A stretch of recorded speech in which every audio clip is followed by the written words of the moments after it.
di podcast kita hari ini, yaitu podcast berakhlak dalam aksi. Apa kabar semuanya nih? Semoga sehat dan semangat ya. Hari ini kita akan mengangkat tema penerapan nilai berakhlak ASN di lingkungan lapas. Menarik sekali ya. Telah hadir bersama kita 4 narasumber yang akan berbagi pengalaman langsung di sini. 2 petugas pengaman pintu utama, 1 staf dapur, dan 1 petugas regu pengamanan. Baik, kita mulai dari narasumber pertama. Bisa diperkenalkan diri dan peran Anda. Baik, silakan. Baik, nama saya Aziz Martiadi. Penempatan saya di Lapas Kelas 1 Cirebon. Tugas dan jabatan saya sebagai petugas pengaman pintu utama atau P2U. Terima kasih. Terima kasih, luar biasa peran yang sangat krusial di pintu utama. Lalu lanjut kita ke narasumber kedua. Baik, perkenalkan, nama saya Wildan Adi Nugraha. Untuk tugas, saya bertugas di Lembaga Pemasyarakatan sebagai tugas pengamanan pintu utama. Terima kasih. Oke, selanjutnya nih kita ke narasumber yang ketiga. Baik, nama saya Anju, asal saya dari Lapas kelas 1 Sukamiskin. Job desk saya yaitu menjadi staf dapur, yaitu bertugas memastikan kebutuhan makanan warga binaan terpenuhi dengan baik dan layak. Terima kasih. Wah, ini bagian penting yang sering tidak terlihat nih, tapi sebenarnya berdampak besar ya. Nah, dan terakhir kita ke narasumber keempat, silahkan. Terima kasih, perkenalkan nama saya Farhan. Saya bertugas di bagian anggota jaga pintu pengamanan. Saya bertanggung jawab menjaga keamanan dan ketertiban blok-blok hunian. Oke, jadi siap penjaga stabilitas dalam lapas ya. Oke, sebelum masuk ke pengalaman nih, kita samakan dulu pemahaman. Menurut Anda, apa sih itu nilai berakhlak dalam konteks ASN? Menurut saya, nilai berakhlak adalah pedoman perilaku ASN yang mencerminkan integritas, profesionalisme, dan pelayanan kepada masyarakat. Ini bukan hanya teori, tapi harus diterapkan dalam setiap tindakan kita sehari-hari untuk menjalankan tugas. Ya, saya juga setuju. Terutama di lapas, nilai ini menjadi penting karena kita tidak hanya bekerja, tapi juga melayani manusia dengan berbagai latar belakang.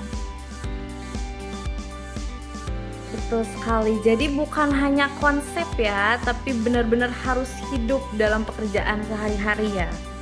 Baik, kita ke pertanyaan kedua nih.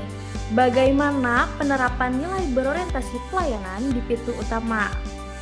Ini pasti langsung berhadapan dengan masyarakat ya. Silahkan.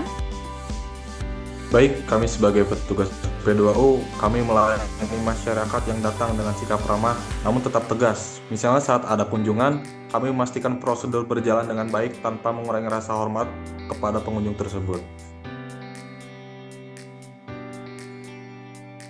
Nah, selain itu juga, kami harus tetap responsif ketika ada kendala atau pertanyaan dari pengunjung. Kami berusaha memberikan solusi yang cepat dan juga tepat. Menarik, ramah tapi tetap tegas nih. Itu tuh keseimbangan yang gak mudah ya. Lalu kita ke pertanyaan ketiga. Bagaimana dengan nilai akuntabel? Mungkin bisa berbagi pengalaman nyata di lapangan ya, silahkan. Nah, untuk saya sebagai petugas pintu utama, semua kegiatan tercatat. Kami tidak boleh sembarangan meloloskan barang ataupun orang. Semua harus sesuai SOP.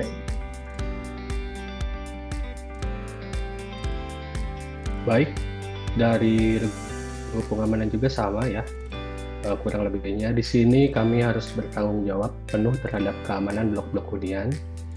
Jadi setiap kejadian itu harus dilaporkan secara jujur, lengkap, akurat, dan tepat waktu. Tidak memanipulasi, menambahkan atau mengurangi data atau informasi sekecil apapun. Karena memanipulasi data bukan hanya pelanggaran, tapi juga dapat. Berarti semua harus jelas ya, tercatat dan bisa dipertanggungjawabkan. Tidak ada nih yang asal lewat aja ya. Oke, Betul. kita ke pertanyaan keempat. Apa bentuk kompetensi yang dibutuhkan di lingkungan lapas? Mungkin nih banyak yang belum tahu nih detailnya seperti apa, boleh dijelasin? Baik, jika saya sebagai staf dapur, yaitu kami harus memahami standar gizi, kebersihan, dan pengolahan makanan tersebut sebelum didistribusikan. Jadi tidak asal masak. Seperti itu. Sedangkan menurut saya kompetensi yang dibutuhkan pada regu pengamanan, kita harus senantiasa terus belajar, seperti terus membaca dan memahami undang-undang tentang ASN, kemudian undang-undang tentang pemasyarakatan. Kemudian memahami teknik pengamanan yang tepat seperti cara penggunaan kunci, gembok, borgol, HT, CCTV, dan komunikasi lainnya untuk penanganan konflik. Seperti itu. Wah, ternyata cukup kompleks ya. Tidak hanya teknis, tapi juga pemahaman dan tanggung jawab. Baik, kita lanjut ke pertanyaan kelima nggak nih? Lanjut Ibu. Oke, kita lanjut ya ke pertanyaan yang kelima. Bagaimana sih menjaga keharmonisan antar petugas? Karena kan kita tahu nih di lingkungan lapas tuh memiliki dinamikanya sendiri. Ya, silahkan dijawab. Sebagai petugas pemasyarakatan, tentunya kita juga menjaga hubungan baik dengan warga binaan.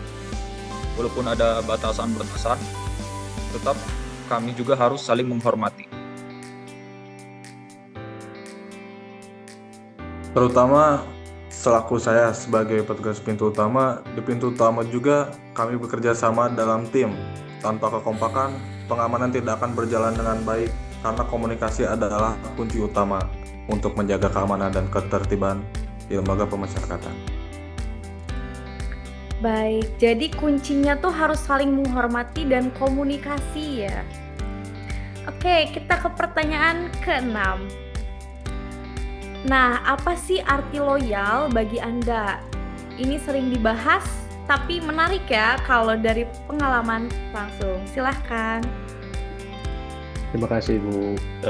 Loyal menurut saya berarti setia kepada negara dan tugas, menjalankan perintah dengan penuh tanggung jawab. Artinya kita harus menempatkan kepentingan organisasi atau kepentingan negara di atas kepentingan pribadi. Contohnya jika ada atasan kita yang meminta bantuan kepada kita secara mendadak, kita harus selalu siap tanpa mengeluh. Seperti itu. Nah, selain itu juga, menurut saya arti loyal berarti juga kita harus menjaga nama baik institusi, termasuk menjaga rahasia jabatan itu.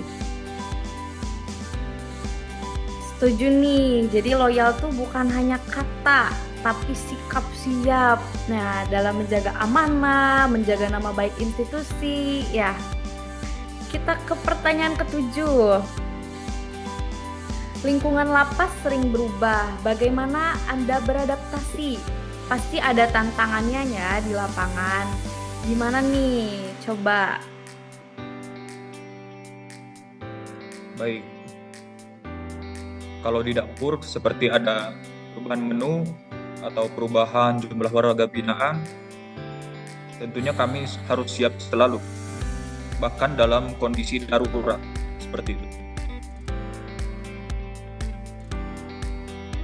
Lalu di bagian regu pengamanan, untuk bisa beradaptasi, kita harus cepat menyesuaikan diri dengan situasi yang ada dalam lapas.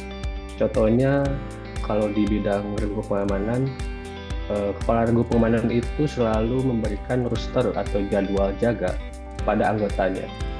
Nah, kita selaku anggota jaga harus selalu siap, harus selalu cepat menyesuaikan diri terhadap apa yang diberikan, jadwal yang diberikan oleh komandan jaga, seperti itu. Jadi artinya memang harus siap dengan segala kondisi ya, gak bisa kita kaku tuh ya.